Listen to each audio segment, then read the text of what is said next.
Got it. Good afternoon, everybody. Welcome to our city council meeting. Prior to it this evening, we've got a couple of great presentations and important ones. I first would like to have Negus come up and Rudis Himotep. How am I doing? Close? Okay. Rudison Imhotep. Himotep, okay. I'm going to have you step up and kind of talk about what we're doing. I'm going to read our proclamation, and this is about Black history. Oh. Well, say a couple words. hello, everyone. I'm Dr. Negus Imhotep. I am the chair for the City of Des Moines Civil and Human Rights Commission. I've been here in Des Moines for 28 years. My family's from Iowa. My mother is from Des Moines, and my father was from Marshalltown. And I came back here 28 years ago to help my mother, and I've been here all this time. But it's an honor and a privilege to serve and do what we can to help the city of Des Moines come to realize there's a need. And we're here, and we're moving forward, looking for new ideas and new plans to open up the mindset of the city about people in marginalized areas that need assistance, and we're here to help. Thank you for the opportunity, and thank you for all of you coming out today. Let me read our proclamation. It reads as follows. Black History Month grew out of the establishment in 1926 of Negro History Week by Carter G. Woodson and the Association of the Study of African American Life and History. And whereas in 1976, as part of the nation's bicentennial, Black History Week was expanded and became established as Black History Month and is now celebrated all over North America. And whereas the first African Americans arrived in Des Moines in 1843, and by 1880, there were 672 Black residents in Polk County, most of them living in the city of Des Moines. And whereas Black residents in Des Moines established several institutions before 1870, including 2 Black churches, one in 1866, Burns Methodist Church, which was used as a social center and school until Black residents could attend public schools in the 1870s. And whereas the observance of Black History Month calls on the nation's attention to continued need to battle systemic racism and to build a society that lives up to its democratic ideals. And whereas the city of Des Moines is proud to honor and celebrate the history and contributions of African Americans in our community, the state, and the nation. And whereas Black History Month is an opportunity to rediscover the enduring stories of African Americans and their gifts of freedom, purpose, and opportunity they have bestowed on further generations, as well as a time of to commemorate the countless contributions of African Americans, many who lived through and surmounted the scourge of segregation, racial prejudice, and discrimination to enrich every fiber of American life. Now, therefore, I, the mayor of the city of Des Moines, on behalf of our city council and the residents of Des Moines, do hereby proclaim the month of February 2023 as Black History Month. And I encourage all of our residents to celebrate our diverse heritage and culture and continue our efforts to create a world that is more just, compassionate, and equitable for all. Doctor, thank you for all your work. Thank you. We're going to get a quick picture of this.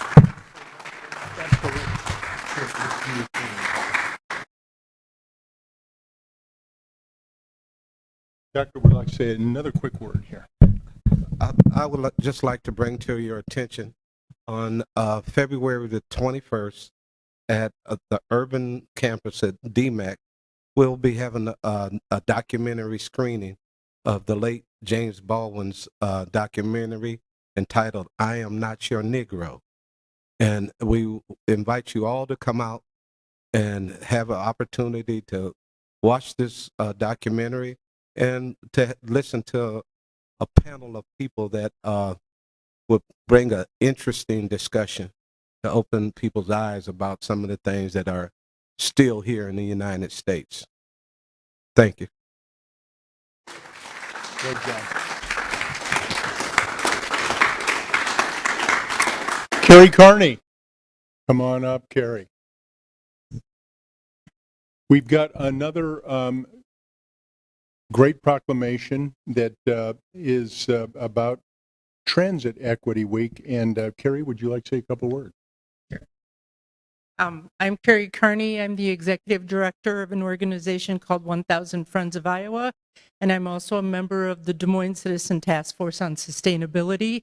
Both organizations work hard to promote equitable sustainability and support the city of Des Moines to address climate change. We believe transit is absolutely critical in both ensuring equitable access to get around anywhere in the city, but also to reducing greenhouse gas emissions. And in honor of Rosa Parks' birthday this past Saturday, transit's even more important. All right, our quick proclamation here reads, Rosa Parks was an iconic figure in the movement for social justice and racial equity and played a major role in the inception of the civil rights movement that ended legal segregation in the United States. And whereas the immediate focus of Rosa Parks' historic protest was the unequal access of African Americans to public transit. And whereas affordable, reliable public transit is an essential public service, and whereas public transit is critical to the health and well-being of our community and a necessary service to ensure all of our residents are able to have access to affordable and reliable transportation. Now again, therefore, I, the mayor of the city of Des Moines, on behalf of our city council and our residents, do hereby proclaim the week of February 4 to 11, 2023 as Transit Equity Week. And in honor of Rosa Parks' birthday, the city of Des Moines will observe the week of February 4th to 11, 2023 as Transit Equity Week to highlight the importance of public transit and its critical role in providing equitable, accessible, and reliable transportation for all.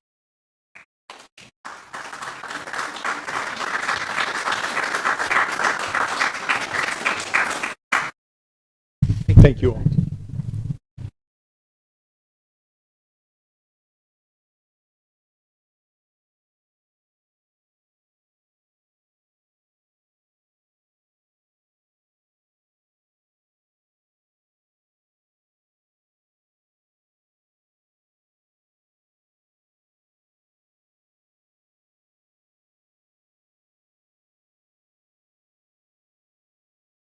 Everybody, we're going to officially start at 5 o'clock, so you can take a couple of deep breaths. We got about 2-3 minutes.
Okay,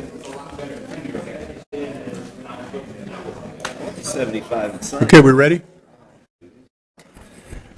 All right, good afternoon, everybody. Welcome to our City Council meeting, February 6th.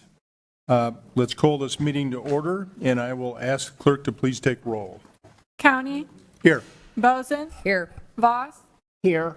Shoemaker, Here. Westergaard, here, Mandelbaum, Here. Gatto. Here. We have a quorum. Okay, item 2 is approving the agenda as presented and/or as amended. There's only one slight amendment. Item 28 was withdrawn by the Development Services Department. Move approval. Second. Been moved and seconded. Ask everybody to vote. 7 yes. Item 3 is approving the consent agenda. These are items 3 through 42 this evening. These are routine items and will be enacted by one roll call vote without separate discussion unless pursuant to our council rules, council member requests an item to be removed to be considered separately. This evening,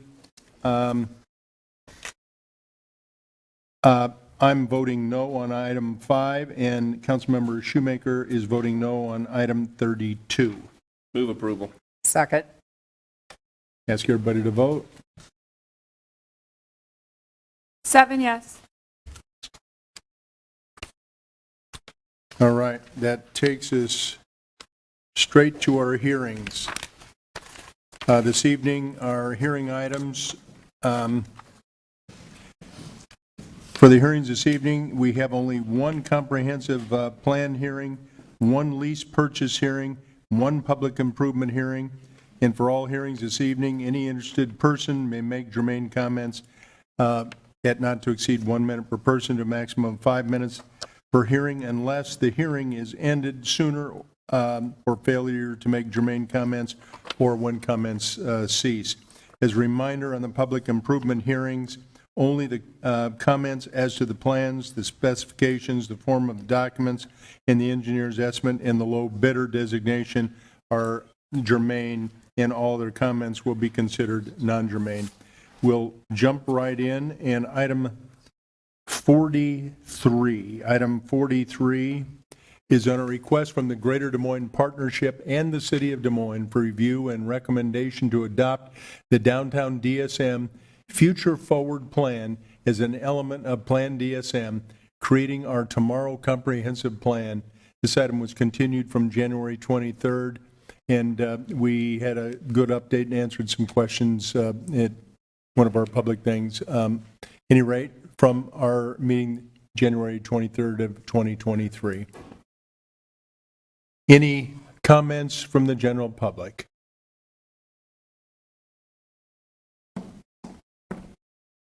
Good evening. Thank you.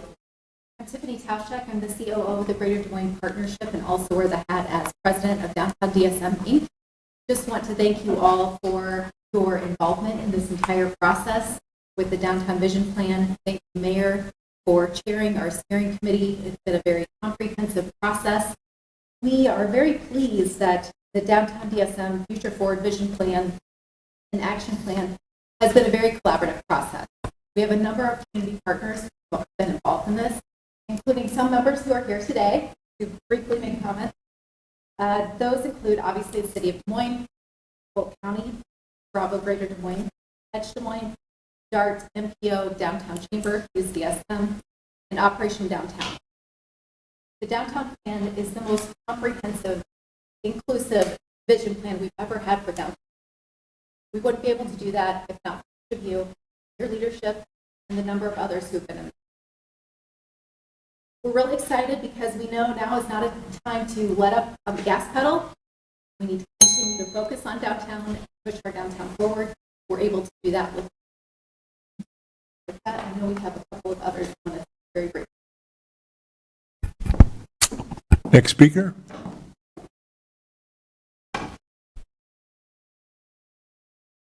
Mr. Mayor, members of the council, I'm Martin Schukert. I and others of my company, RDT Planning and Design, had the honor of working with the city and the partnership to develop this plan. As we developed and assembled the plan, 4 words come to mind that really underlie the pages that you see. Connection, linking the assets of downtown Des Moines together into surrounding neighborhood. Neighborhood, addressing the potential and the possibilities of neighborhoods around downtown and connections to them. Delight, understanding that a downtown that's fun to be in, that's delightful and offers many resources to its residents and workers, is one that people will want to invest in, live in, and work in. And opportunity for expression, economic opportunity, opportunity for living for all people, and ultimately part of Des Moines' continuing ability to offer rewarding and wonderful life and life quality of all this.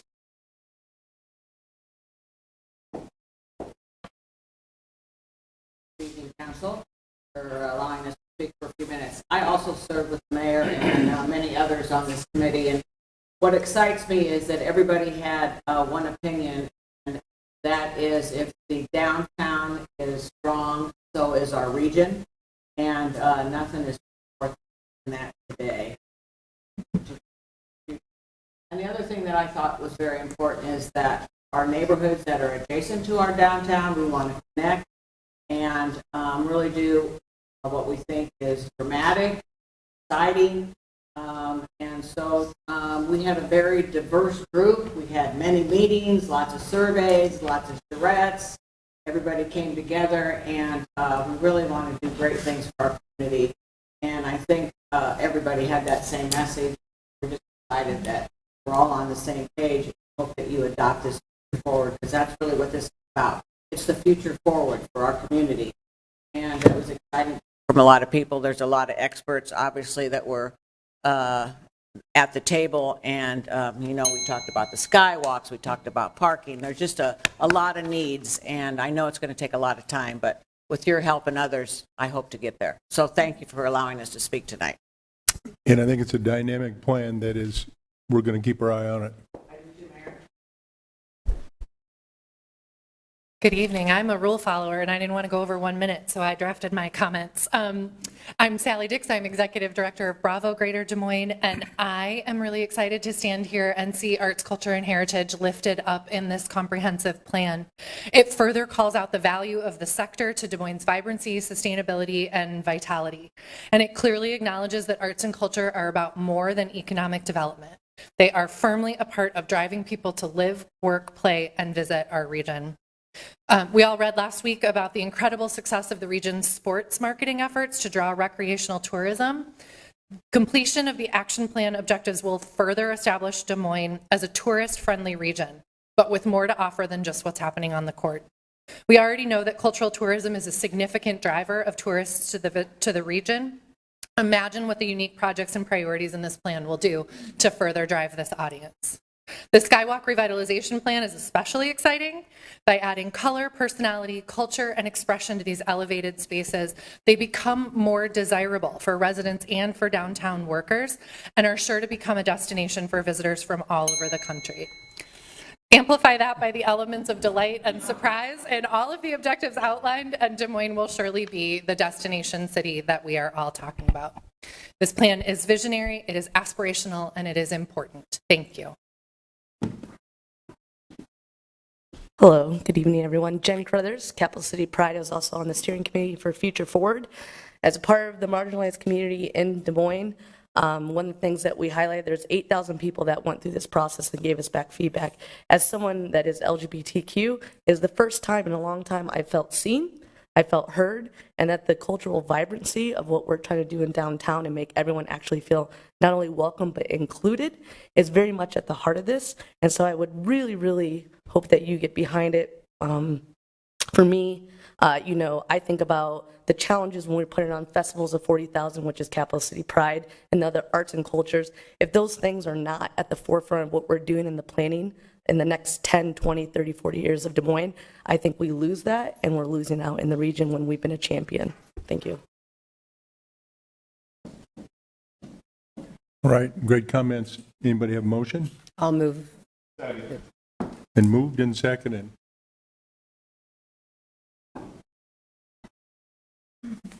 Seven, yes.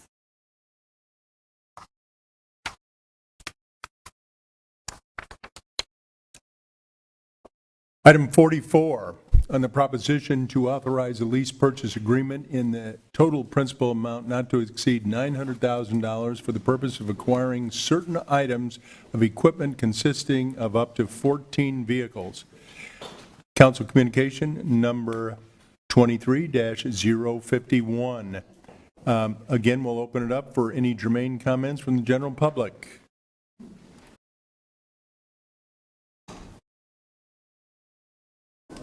Hello, Adam Callanan, he, him pronouns, word 3. On this, some of the vehicles in question are for DMPD. I would like to suggest that that money be put elsewhere to support our communities. DMPD gets a lot of new cars pretty consistently, probably more than they need to, and that money could be better spent elsewhere. Thank you. Move item 44, Your Honor. I'll second. Been moved and seconded. 6 yes, 1 no.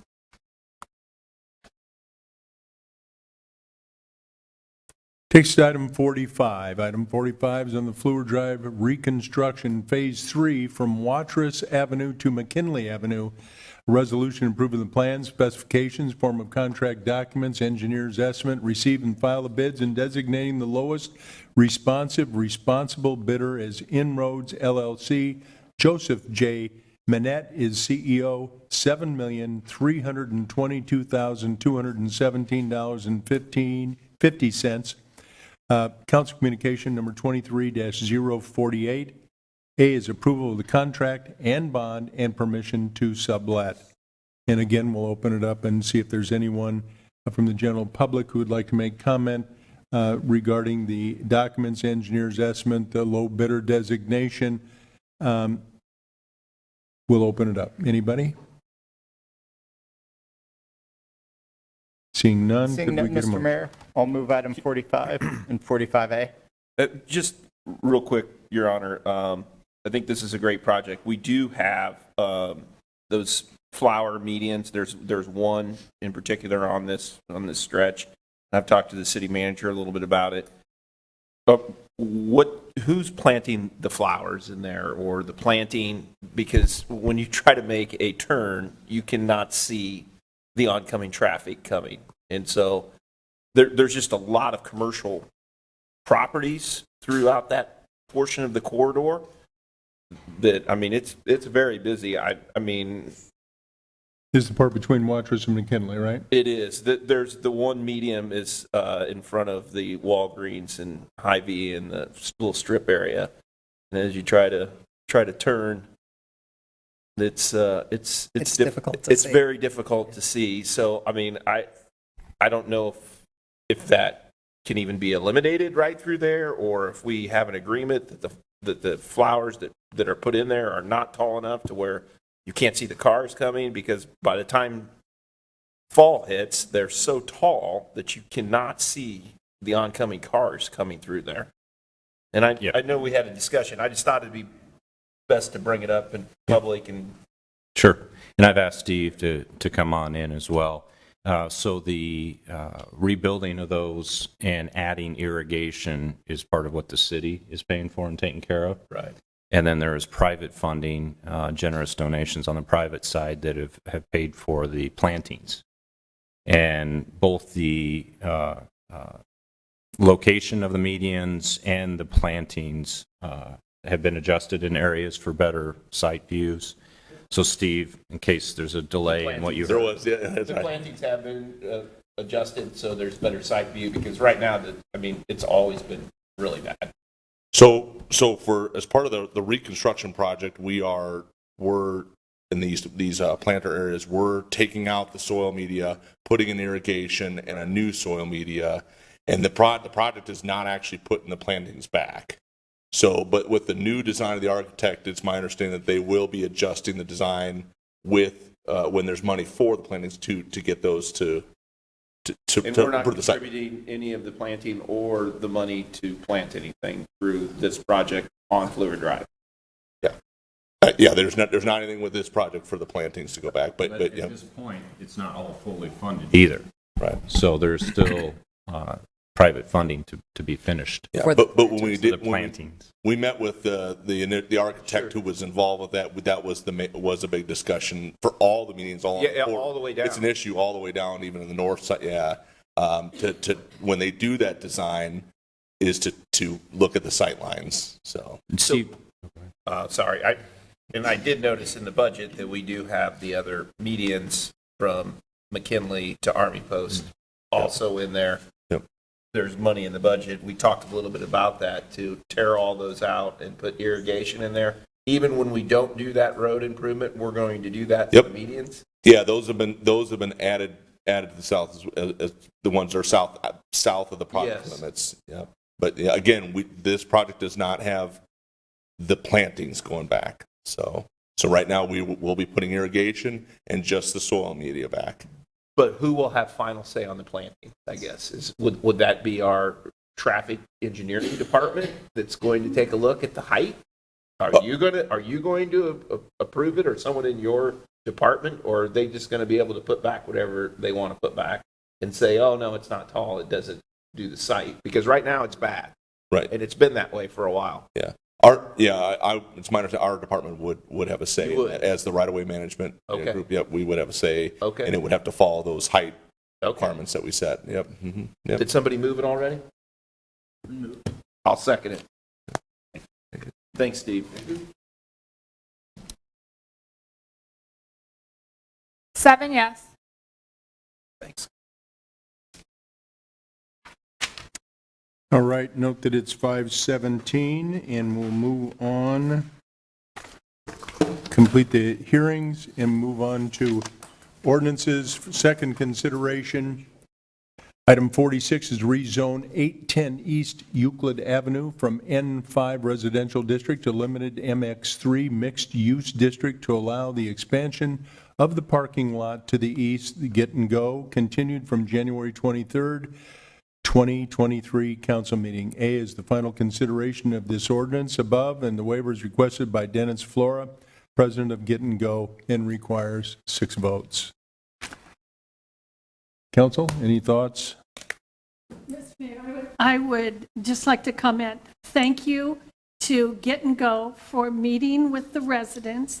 We met on Saturday, and I think it was a wonderful meeting. The residents are happy, Get and Go's happy. You just did a really good job with the neighborhood. So with that, I will move item 46 and 46A. I'll second. Right, 46, 46A have been moved. 7 yes. Item 47, this is amending Chapter 114 of the Municipal Code regarding traffic regulation changes as follows. Council Communication number 23-050. A is a code correction, update parking restrictions on 16th Street and Linden Street due to prior street vacation. B is a code correction, update parking restrictions on Murray Street, Shaw Street, and Vale Street due to prior vacation. Council, any thoughts or comments? I'll move 47, 47A, B, and pursuant to Rule 42A, waive the second and third reading. I'll second. Moved and seconded. 7 yes. All right, that takes us to our communications and reports from our citizens. And quickly, for those persons wishing to speak this evening under the public speaking items of the agenda, we will only be calling on those who have registered to speak. All speakers must comply with the rules regarding their names and addresses, or they will not be recognized to speak. I know. Each of the 6 speakers, although one is canceled, so we're down to 5 now, this evening, will receive up to 2 minutes to make their comments. Please keep your own time, because at the end of the 2 minutes, the clerk will announce time, and the speaker's mic will be closed, and we'll move immediately to the next speaker. We want to hear from our residents, and we encourage the residents to be respectful to others' viewpoints that may be different from their own. So thank you, and we will start right in. Tanya Garrison.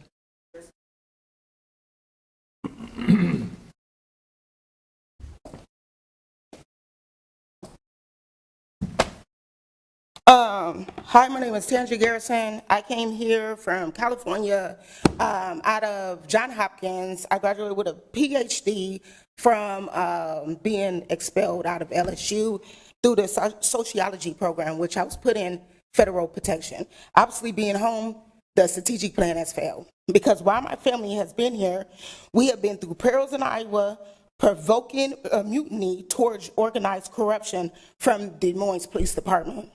The pestilence, inferior prejudice, persistently and actively refuse my rights to my property, embezzlement, liabilities, life, fair acts, and right to bear arms, investigation, and has left us perplexed regarding your harebrained schemes.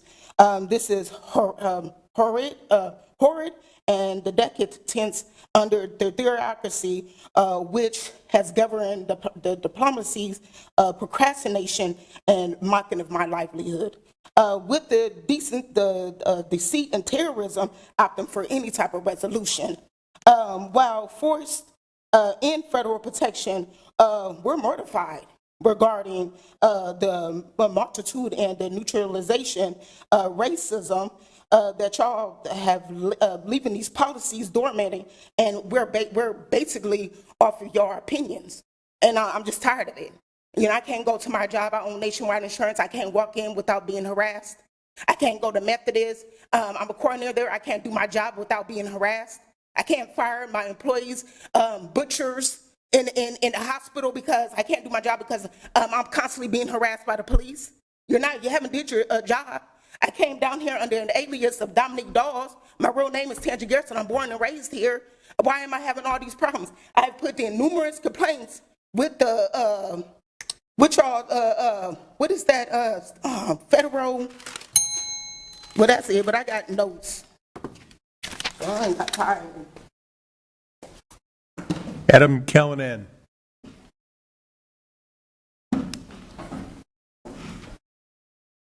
Hello, my name is Adam Callanan. I use he, him pronouns, and I live in Ward 3.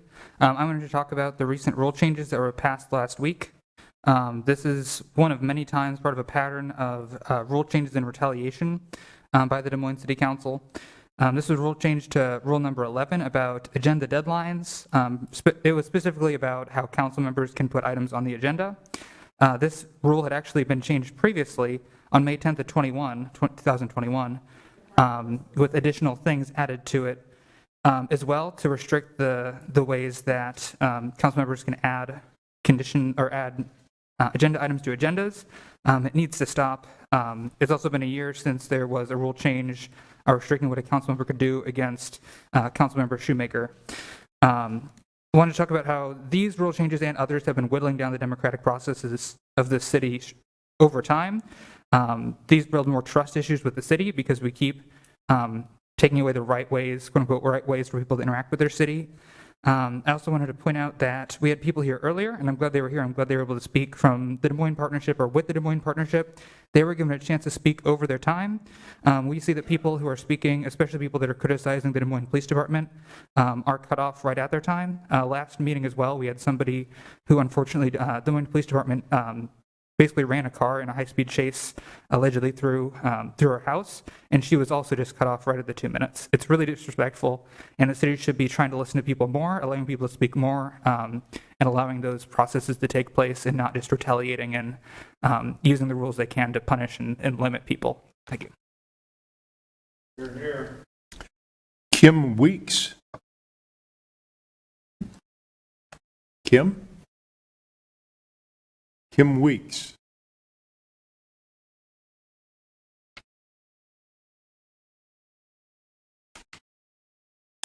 Carolyn Eulenhanke Walker.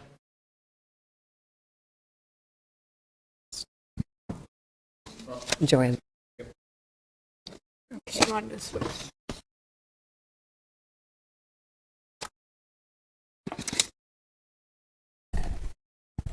My name is Carolyn Ewan Hake-Walker. I live at 4111 Ingersoll Avenue. Why am I and Joanne Muldoon, she's speaking after me, are speaking?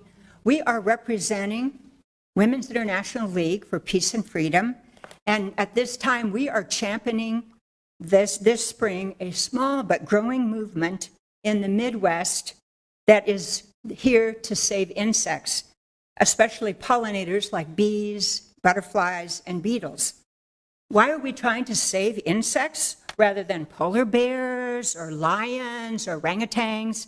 Well, first of all, if you look at the animal kingdom represented by 100 M&Ms, only five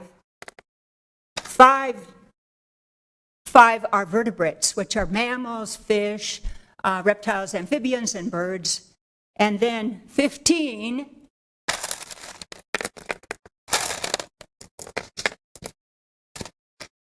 are invertebrates, which includes mollusks, arthropods, and sponges. The other 80% of our world's species in the animal kingdom are insects.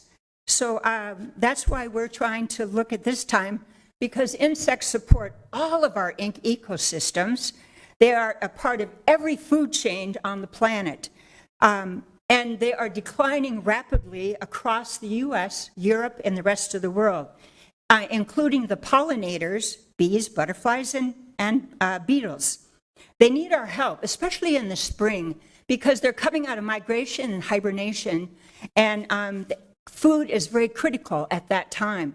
And so they need clover, dandelions, and violets, not grass. They need the flowering plants that we call weeds in our grass and in our lawn. So at this point in time, we want to promote another program called No Mow May, and I'll let Joanne continue. Joanne Muldoon.